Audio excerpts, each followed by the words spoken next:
Hi everyone, and welcome to another flight deck to sim tutorial. If you're new to the channel, I'm a 737 captain for a European airline based in the UK. My content's all about having fun in flight simulation and hopefully enhancing your realism in your next virtual flight. Now this short video is just a brief discussion about how much extra fuel you should take on your next virtual flight if there's some forecast inclement weather.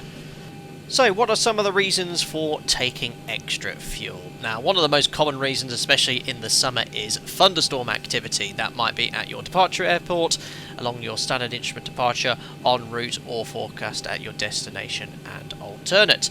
Also, low visibility is another common reason, again more so in the winter months.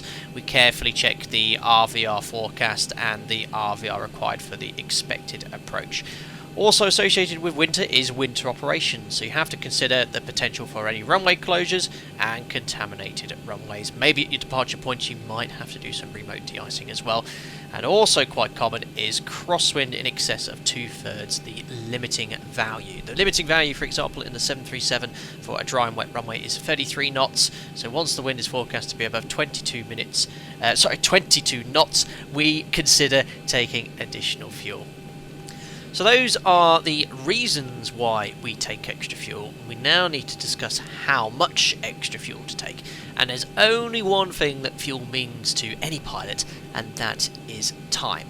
So if you look on any operational flight plan that you generate for your flights in flight, obviously most of us use Lido with Navigraph. You can see here in the top right you have your average fuel flow per kilos per hour, and it shows 2370 for this sector. Now for the 737 we use 2.4 tonnes an hour as the sort of average fuel burn for the sector. It's a little bit conservative, but that's not a bad thing. And when you take extra fuel, you don't want to just take a couple of extra 100 kilos. Not on an aircraft like this, it's not really going to be sufficient. We want to take a chunk of time. So remember, fuel equals time. And I typically take 15-minute blocks. So 15 minutes is 600 kilos of fuel, 30 minutes is 1200 kilos of fuel, etc, etc. So if I was forecasting thunderstorms en route, I'd typically take 600 kilos of fuel, 15 minutes of diversion weather. If there was thunderstorms at our departure point and I would or I thought I was going to be deviating quite a lot from the SID, I'd take additional fuel on top of that because your fuel burn during the climb is significantly higher as well.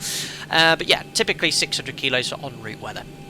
Now, if my destination was forecasting thunderstorms and my alternates were clear, again 600 kilos might be sufficient, but if my alternates were also forecasting thunderstorms, I'd probably take 1200 kilos, around 30 minutes extra, and perhaps change my alternate to somewhere where no thunderstorms were forecast. The same applies for strong winds as well, so strong winds at a destination but the alternates are fine, maybe 600 kilos for a go around is sufficient. If it's really forecast to be above limits, maybe 30 minutes as well. Winter operations, again, if the runway is snow closed on any NOTAM, I'd be taking as much additional fuel as I could, obviously bearing in mind that additional weight could affect your landing performance as well. There's no right or wrong way of it. Good discussion with your colleague pre-flight is the best way to come to a sensible final fuel decision. Now let's apply this to a real world example. Right now I'm in Luxembourg and we're simulating a flight to East Midlands. Let's have a look at the weather at our destination. Well, firstly, there's no NOTAMs to affect us, but the weather is showing quite a strong brisk wind from the south, gusting up to 38 knots right now, and it's forecast to be gusting 35 knots until 1800 Zulu. So in between now and our ETA we can anticipate winds in excess of the maximum permitted crosswind limit. So it would be prudent to take additional fuel. So I'd be thinking right now today I would want 1200 kilos of fuel. Now why 1200? Remember from earlier, 1200 kilos is 30 minutes and it's around 15 minutes to do a go around and fly a second approach, around 600 kilos we'd burn. So that gives me 2 approaches before I then have to decide to divert. Now looking at our alternates today on the flight plan, we have Birmingham, Manchester, Stansted and Liverpool.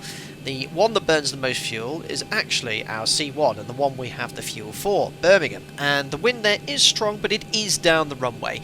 And you then potentially think about the consideration of any wind shear, but the forecast at the destination at Birmingham is to be sort of gusting 30 knots. You could potentially get wind shear, so you might want to consider a different alternate.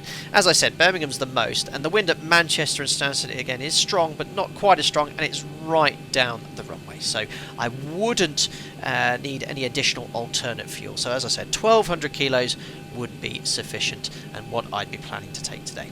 Now, it's worth noting, when there's widespread disruption, let's say all the commercial alternates in the vicinity of your destination are well above limits, you might even consider diverting off island or to a different country. And in these situations, you consider fuel uplift up to the maximum landing weight or the performance limiting weight as well. It's something that the company the company I work for actively encourages, and they send emails out to remind crew to be prudent in these situations, carry additional fuel where required. So that's the end of how much extra fuel should I take on my next virtual flight tutorial. I hope you found that interesting and learned something new.